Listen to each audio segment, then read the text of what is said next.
Salam əziz investorlar. Analitik ictimaiyyət sizinlə əlaqə saxlayır Sistem Guru Markets. Şirkət üçün ümumi məlumatlarla başlayırıq. Əgər maraqlanırsınızsa videonu dayandıra bilərsiniz. Tədqiq olunan təşkilatın bütün parametrlərini daha diqqətlə nəzərdən keçirə bilərsiniz. İndi şirkətin əsas göstəricilərinə baxacağıq. Mikrovision, Inc, ticker, MVÖS. Bu icmal 23 aprel 2025-ci il tarixinə olan cari məlumata əsaslanır. Təsnifatına görə Guru Markets şirkət Mikrovision Inc alt kateqoriyaya aiddir. Auto elektron qiymətləndirmədə 33 təşkilat iştirak edir ki, bu da çox təmsilçidir. Bu videonun sonunda sifariş cədvəlinə baxın. Şirkət üçün nəticə belədir, 10 baldan -8,5. Alt kateqoriya üzrə orta bal 1,5 baldır. Geniş baxsanız, bütövlükdə birja daxilində. Qeyd edək ki, bütövlükdə birja üzrə orta xal 1,8 bal təşkil edir. Şirkət üçün -8,5 bal hesabına Mikrovision Inc. Şirkətin səhmlərinin qiymət hərəkətinin müqayisəsi Mikrovision Inc. və alt kateqoriyalı şirkətlər. 12 ay ərzində promosyonların olduğunu görürük. Mikrovision Inc. -21,8% dinamika göstərib. Alt kateqoriyada qiymət dinamikasına qarşı -12,1%. Bu heç nəyi açıq şəkildə göstərmir, lakin bu faktı nəzərə almaq vacibdir. Şirkətin bazar kapitallaşması Mikrovision Inc. 0,28 milyard dollardır. 100 milyard dollarlıq alt kateqoriya kapitallaşması ilə. Mikrovision Inc. 0,282% paya malikdir və alt kateqoriyada çox kiçik şirkətlərdən biridir. Şirkətin balans kapitallaşması 0,5 milyard dollardır. Və alt kateqoriyanın kapitallaşması 42 milyard dollardır. Mikrovision Inc. 0,116% paya malikdir. Birja paylarını və balans dəyərini müqayisə etdikdən sonra aşağıdakıları görə bilərik. Paylaş Mikrovision Inc. bazar dəyəri qiymətləndirilərkən alt kateqoriyada 0,282% təşkil edir. Balansın kapitallaşması 0,116% təşkil edir. Bu da bazar kapitallaşmasının payından 59% azdır. Alt kateqoriyada şirkətin bazar payının və balans dəyərinin qiymətləndirilməsi, pis, -1 bal. Tədqiq olunan şirkətin 0,51 milyard dollar maliyyə öhdəlikləri var. Kapitallaşma üzrə maliyyə öhdəlikləri şirkətin kapitalının 102%-ni təşkil edir. Şirkətin borc öhdəlikləri üçün xal, pis, -1 bal. Şirkətin səhm qiymətinin mənfəətə nisbəti 0-dır. Alt kateqoriya üçün orta göstərici ilə 137,9, bu alt kateqoriya üzrə orta göstəricidən xeyli pisdir. Alt kateqoriyadakı şirkətlərlə müqayisədə səhm qiymətinin mənfəətə nisbətinin qiymətləndirilməsi çox pis, -2 bal. Son 12 ayda mənfəət -96 milyon dollar olub.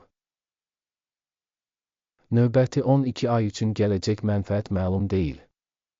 Və bu şirkət üçün çox pisdir. Alt kateqoriyadakı şirkətlərlə müqayisədə proqnozlaşdırılan gələcək mənfəət göstəricilərinin qiymətləndirilməsi, pis, -1 bal. Şirkətin qiymətinin gəlirə nisbəti 61-dir. Alt kateqoriya üzrə orta göstərici 1,9-udur və bu alt kateqoriyadan 3063% yüksəkdir. Alt kateqoriyadakı göstəricilərlə müqayisədə şirkətin birja dəyərinin gəlir göstəricilərinə qiymətləndirilməsi, pis, -1 bal.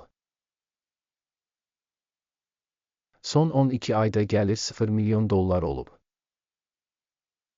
Növbəti 12 ay üçün gələcək gəlir məlum deyil. Bu şirkətin qiyməti üçün pisdir.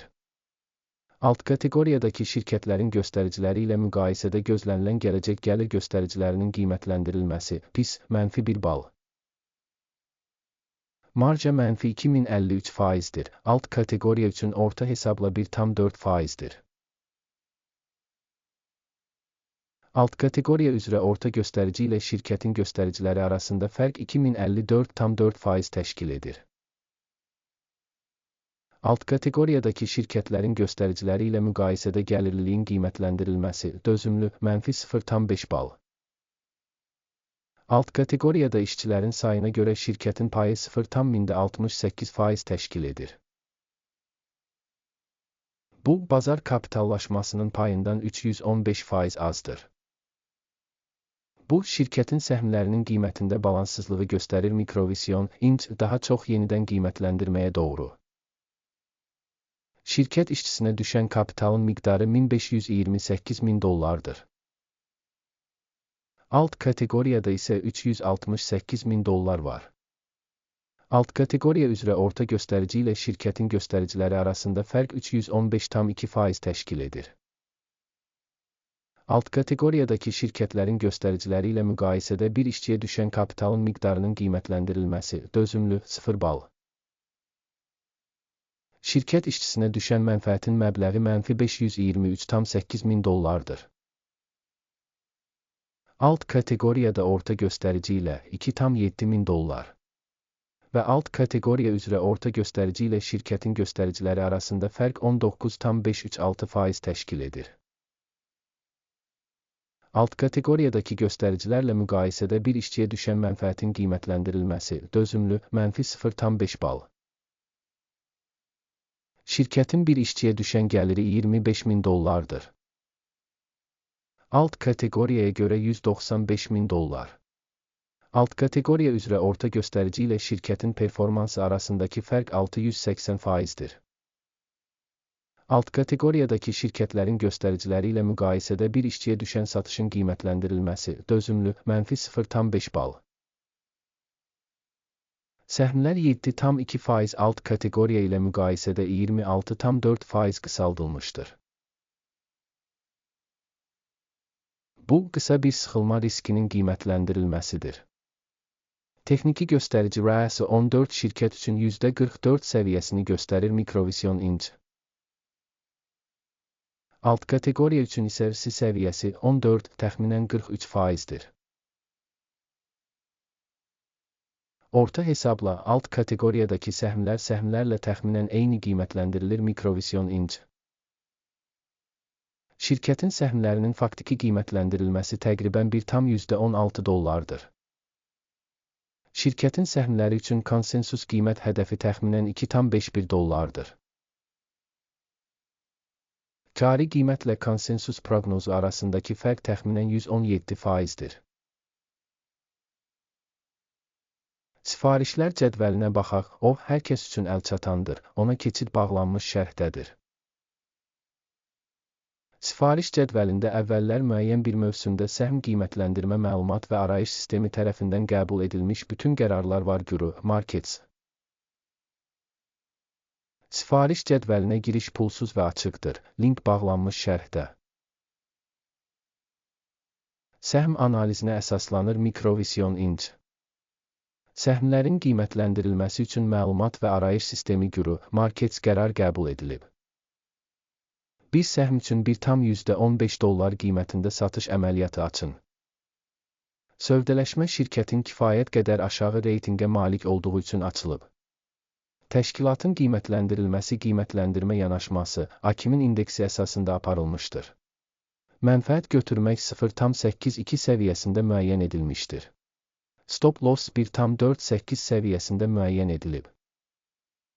Sifarişin mənfəət götürmək və ya zərəri dayandırmaq yolu ilə bağlanmadığı halda, sonra sifariş 23 may 2025-ci il tarixində ticarətin sonunda müstəqil olaraq müəyyən edilir. Və ya göstərilən tarixdən əvvəlki son iş günündə. Ticker, əsas alış sifarişinə çevriləcək.